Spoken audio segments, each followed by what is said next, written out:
Hi friends, எல்லாருக்கும் வணக்கம். Welcome to Madhunisha vlogs. Friends, இன்றைக்கி என்ன வீடியோ பார்க்க போகிறீங்க அப்படின்னா, செவ்வாய்க்கிழமை என்னுடைய ஃபுல் டே எப்படி போகுது அப்படின்ற விலாக் தான் பார்க்க போகிறீங்க. வாங்க வீடியோக்குள்ளே போகலாம். இப்போ தான் நம்ம சேனலை ஃபஸ்ட் டைம் பார்க்குறீங்க அப்படின்னா ப்ளீஸ் மறக்காமல் லைக் பண்ணி நம்ம சேனலை சப்ஸ்கிரைப் பண்ணி வச்சுங்க. அப்போ தான் நான் போடுற கிராமத்து வாழ்க்கை என்னுடைய லைஃப் ஸ்டைல் எல்லாம் உங்களை வந்து சேரும். எந்த மாதிரி வீடியோஸ் போடலான்னு மறக்காமல் கமெண்ட் பண்ணுங்கள். அப்போ தான் எனக்கு வீடியோ போடுறதுக்கு கொஞ்சம் ஈஸியாக இருக்கும். இப்போது அங்கே வீடியோக்குள்ளே போகலாம். இது வந்து திங்கக்கிழமை சாயங்காலம், அதாவது நைட் எடுத்த வீடியோ தான். காலையில் சமைச்ச குழம்பு கொஞ்சம் அப்படியே இருந்தது, கருவாட்டு குழம்பு. சரி, அது இருக்கட்டும். நல்லா சுட சுட தொண்டை வேறு கோல்டு வேறு ஆகிட்டு இருக்குது அப்படின்றதுனால நல்லா சுட சுட இட்லி சாம்பார் வச்சு சாப்பிட்லாம் அப்படின்னு சொல்லிட்டு இட்லி சாம்பார் தான் ரெடி பண்ணிகிட்டு இருந்தேனே. அதுக்குள்ளே பாப்பாவுக்கு பசி எடுத்துக்கிச்சு அப்படின்னு சொல்லியிருந்தா. சரி, இட்லி வேகிற வரைக்கும் அவளால் பசி தாங்க முடியாது அப்படின்றதுனால அவளுக்கு மட்டும் ஒரு தோசை ஊற்றி கொடுத்துட்டு அதுக்கப்புறமா நான் இட்லி எல்லாம் ஊற்றி வச்சுட்டு கொஞ்சம் பாத்திரமெல்லாம் இருந்தது. அப்படியே கை கழுவி வச்சிட்டோம்னா செவ்வாய்க்கிழமை காலையில் சீக்கிரம் எழுந்துக்க முடியல அப்படின்னாலும் கொஞ்சம் கொஞ்சம் அரைபரியாக இல்லாமல் ஓரளவுக்கு இருக்கும் அப்படின்னு சொல்லிட்டு இருக்கிற பாத்திரத்தெல்லாம் கழுவி வச்சுட்டு அப்படியே கிச்சன் எல்லாமே தொடச்சி விட்டுட்டேன். அதுக்கப்புறம் இட்லி எடுத்து சாம்பார் இட்லி இதெல்லாம் வேறு பாத்திரத்தில் மாற்றிட்டு அதையுமே ஒரே முட்டை கழுவி கவுத்து வச்சுட்டேன். நைட்டே பாத்திரமெல்லாம் கழுவி வச்சுட்டோம்னா காலையில் எழுந்து ரிலாக்ஸாக பொறுமையாக வேலை ஸ்டார்ட் பண்ணுற மாதிரி இருக்கும். காலையிலே அரிபரியாக வேலை ஸ்டார்ட் ஆச்சுன்னா அன்றைக்கி ஃபுல்லாகவே அரிபரியாக ஒரே மாதிரி டென்ஷனாக இருக்கும். அப்படின்றதுனால எல்லா வேலையும் நைட்டே முடித்து வச்சுடுவேன். காலையில் எழுந்து டீ போட்டு குடிச்சிட்டு இன்றைக்கி அத்தையை தான் வாசலெல்லாம் தொளித்து கோலமெல்லாம் போட்டிருந்தாங்க. நேற்று கோல்ட் ஆகிட்டு இருக்குது அப்படின்றதுனால மாத்திரை போட்டு படுத்ததுனால கொஞ்சம் லேட்டாகவே எழுந்துக்கிட்டேன். ஒரு 6:45 அந்த மாதிரி ஆகிட்டுருக்கும். சரி, அதுக்குள்ளவே அத்தை வாசலெல்லாம் கூட்டி கோலமெல்லாம் போட்டு தண்ணியெல்லாம் பிடிச்சி வச்சுட்டு இருந்தாங்க. சரின்னு சொல்லிட்டு நான் எழுந்து டீ போட்டு மாமாவுமே இன்றைக்கி இருந்தாங்க அப்படின்றதுனால கொஞ்சம் எக்ஸ்ட்ராவாக தான் டீ போட்டிருந்தேனே. அவ்வளோ நேரம் பொங்காத டீ கரெக்டாக இறக்க போகிற நேரத்தில் பொங்கி ஊற்றிக்கிச்சு. சரின்னு அதெல்லாமே க்ளீன் பண்ணிவிட்டு அப்படியே டீ போட்டு எடுத்துன்னு போய் வெளியே உக்காஞ்சி குடும்பமாக ஒன்றா உக்காஞ்சி குடிச்சிட்டு அதுக்கப்புறமா சாப்பாடு செய்யலான்னு சொல்லிட்டு சாப்பாடு தான் செஞ்சுருந்தேனே. இன்றைக்கி வந்து சிம்பிளாக ஏதாச்சும் செஞ்சுக்கலாம் அப்படின்னு சொல்லிட்டு ரெடி பண்ணிகிட்டு இருந்தேனே. கோல்டு வேறு ஆகிட்டு இருக்குது அப்படின்னால கத்திரிக்காய் உருளைக்கிழங்கு போட்டு காரக்குழம்பு மாதிரி வச்சுட்டு சாப்பாடு வடிச்சிட்டு முட்டை அவிச்சு வச்சுக்கலாம் அப்படின்னு சொல்லிட்டு தான் பிளான் பண்ணியிருந்தேனே. முட்டை இந்த நாட்டுக்கோழி முட்டை தான் நான் அவிச்சு வச்சுருவேனே. சாப்பாடு ஒரு சைடு செஞ்சுட்டு இந்த சைடு வந்து குழம்புமே ரெடி பண்ணிகிட்டு இருந்தேனே. குழம்பெல்லாம் ரெடி பண்ணுறதுக்கு காயெல்லாம் கீழவே உக்காஞ்சி அரிஞ்சிக்கலான்னு சொல்லிட்டு ஒரு சில டைமில் அரிபரியாக வேலை செய்யணும் அப்படின்னா மேலே நின்றுட்டு அப்படியே வெங்காயம் போட்டு கட் பண்ணி ஒன்றா கட் பண்ணி அப்பத்துக்கப்பே சேர்த்துக்குவேன். கொஞ்சம் டைம் இருக்குது, கொஞ்சம் ரிலாக்ஸாக செய்யலாம் அப்படின்னாக்கா கீழே உக்காஞ்சி எல்லா காய் எது தேவையோ எல்லாத்தையுமே கட் பண்ணிவிட்டு அதுக்கப்புறம் ஆன் பண்ணி எல்லா வேலையும் செஞ்சு முடிப்பேன்.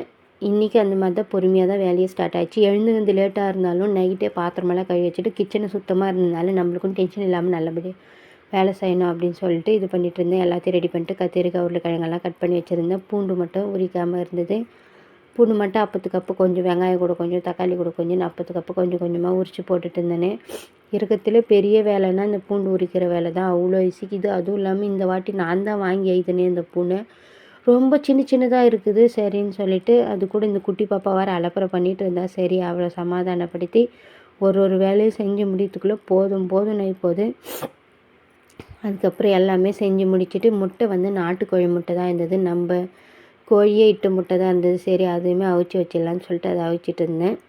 அதுக்குள்ளே எல்லா வேலையும் முடிக்கிறதுக்கு ஒரு 9 மணி ஆகிடும். அத்தையுமே இன்றைக்கி மாமா இருக்கிறாங்க அப்படின்றதுனால கொஞ்சம் லேட்டாக தான் கிளம்புவாங்களே. பாப்பாக்கெல்லாம் தண்ணியெல்லாம் ஊற்றிட்டு அப்படின்றதுனால கொஞ்சம் ரிலாக்ஸாக தான் செஞ்சுட்டே இருந்தேனே. அப்படியே குழம்பு கூட்டி வைக்கிறதுக்கும் இந்த சைட் சாப்பாடு வெந்து வரத்துக்குமே கரெக்டாக இருந்தது. அதெல்லாமே வடித்து முடிச்சுட்டு அதுக்கப்புறம் முட்டை அவிச்சிடலான்னு சொல்லிட்டு அதுக்கு முன்னாடி குழம்புக்கு வந்து மிளகாத்தூள் டப்பா வந்து காலியாக இருந்தது. சரி, அதேமாரி ரீஃபில் பண்ணிடலாம் அப்படின்னு சொல்லிட்டு ரீஃபில் பண்ணிகிட்டு இருந்தேனே. நாங்கள் இந்த பெரிய சம்படத்தில் தான் வச்சுருப்போமே. இது டப்பான்னு சொல்லுவோம் நாங்கள். ஒருத்தர் ஒரு மாதிரி சொல்கிறாங்க. சரின்னு சொல்லிட்டு சின்ன டப்பாவில் போட்டு வச்சுட்டு அதுக்கப்புறம் பெரிய டப்பாவை எடுத்து அந்த இடத்துல வச்சுட்டேன். அதுக்கப்புறம் வந்து நம்ம கீழே உக்காஞ்சி எல்லா வேலையும் செஞ்சதுனால இந்த வெங்காயத்தோல், பூண்டு தோல், தக்காளியோட வேஸ்டேஜ், குட்டி பொண்ணு வேறு கேரட்டு ஒன்று வேறு நான் வேஸ்ட் பண்ணிட்டேன்.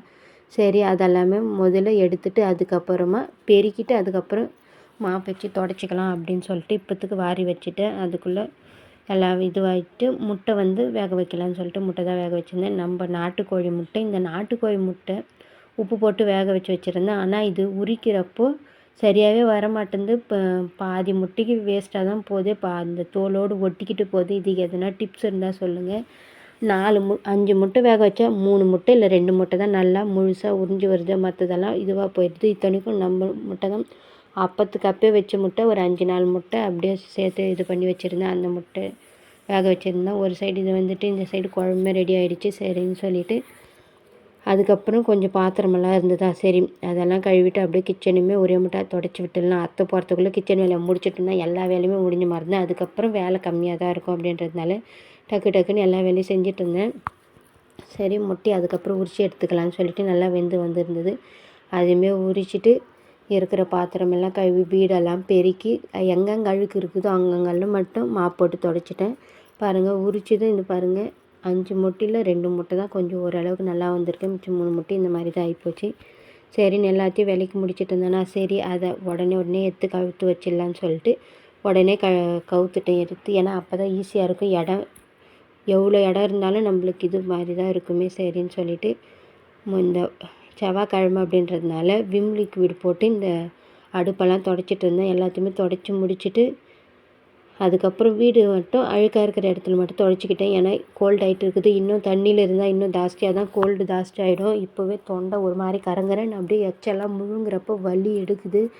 சரின்னு சொல்லிட்டு இந்த வேலையை மட்டும் முடிச்சிச்சுல பார்க்கறதுக்கு வீடு நல்லா நீட்டாக க்ளீனாக இருந்தால் போதும் அப்படின்னு சொல்லிட்டு பெருகிட்டு எங்கெங்கே அழுக்கு இருக்குதோ அங்கெல்லாம் மட்டும் மாப் போட்டு தொடச்சி விட்டுட்டு இருக்கிற பாத்திரம் எல்லாத்தையுமே எடுத்து கவுத்து வச்சுட்டு கொஞ்ச நேரம் நானுமே தொண்டை ஒரு மாதிரி உடம்பே ஒரு மாதிரி டல்லாக இருந்தது. சரி அது போய் குளிச்சுட்டு வந்துடலான்னு சொல்லிட்டு குளிச்சுட்டு அதுக்கப்புறம் ஒரு டீ போட்டு குடிக்கலாம் அப்படின்னு சொல்லிட்டேன். டீ போடலான்னு சொல்லிட்டு போட்டுருந்தேன். டீ போட்டு ஒரு பிஸ்கெட் வச்சு குடிச்சிட்டு மாத்திரை கொஞ்சம் போட்டு படுத்துக்கலாம் அப்படின்னு தான் நினச்சிட்டு இருந்தேனே. நான் ஒன்று நினைக்கிறேன், அது ஒன்று நடக்கிற மாதிரி குட்டி பார்ப்பாங்க. ஒத்தி தூங்கினா ஒத்தி எழுந்துக்கிறா. சரின்னு சொல்லிட்டு அவங்க கூட கொஞ்சம் நேரம் விளையாடிக்கிட்டு இருந்துட்டு அப்படியே மற்ற வேலையெல்லாம் மாத்திரை கோல்டு ஆகிட்டு இருக்குன்றதுனால மாத்திரை கூட அதிகமாக போடாத, நீ போட்டினா பாப்பாவுக்கு ஹீட் ஆகிடும், மாத்திரை சூடு தான் அப்படின்ற மாதிரி சொல்லியிருந்தாங்க. சரி இது அதுன்னு எல்லாத்தையும் இது பண்ணிவிட்டு குளிச்சுட்டு வந்ததுக்கப்புறம் கொஞ்சம் ரெஃப்ரெஷிங்காக இருந்தது. சரி அதுக்கப்புறம் இந்த மாத்திரைலாம் போட்டு முடிச்சுட்டு கொஞ்ச நேரம் தூங்கி எழுந்ததுக்கப்புறமா தான் ஓரளவுக்கு ரிலாக்ஸாகவே இருந்தது. தண்ணி தாகம் வேறு சரியான தண்ணி தாகம் எடுக்குது. அடிக்கிற வெயிலுக்கு தண்ணி தாகம் தாங்கவே முடிய மாட்டேங்குது. மூக்கிலும் ஒழுகுது, தண்ணி தாகமும் எடுக்குது, உடம்பு ஒரு மாதிரி ஹீட்டான மாதிரியே இருக்குது. எல்லாம் கலந்தடிக்குது. எப்போ தான் உடம்பு நிம்மதியாக நார்மலாக இருக்குன்னே தெரிய மாட்டேங்குது. ஒன்று போனால் ஒன்று வந்துகிட்டே இருக்குது. சரின்னு சொல்லிட்டு பிஸ்கெட்டெல்லாம் வச்சு சாப்பிட்டுட்டு மாத்திரை போட்டதுக்கப்புறம் மாத்திரை போட்டு நல்லா தலை உடம்பு ஃபுல்லாக தொண்டெல்லாம் நல்லா தேய்ச்சிக்கிட்டு படுத்ததுக்கப்புறமா தான் படுத்து தூங்கி எழுந்ததுக்கப்புறம் மூக்கில் அப்படியே தண்ணி மாதிரி வலிய ஆரம்பிச்சிடுச்சு. சரின்னு சொல்லிவிட்டு அப்படியே இருந்தால் எப்படின்னு சொல்லிவிட்டு செவ்வாய்க்கிழமை இந்த அலரிப்பூ நம்ம செடியிலே இருந்தது. சரி அதை பறித்து கட்டி வைக்கலாம் அப்படின்னு சொல்லிட்டு அதை தான் பறிச்சிட்டு இருந்தேனே. அதை பறித்து கட்டி வச்சுட்டு அதுக்கப்புறம் பானிபூரி வாங்கிட்டு வர சொல்லியிருந்தேன். சரி 2 பாப்பாவும் தூங்கிட்டு இருந்தான்.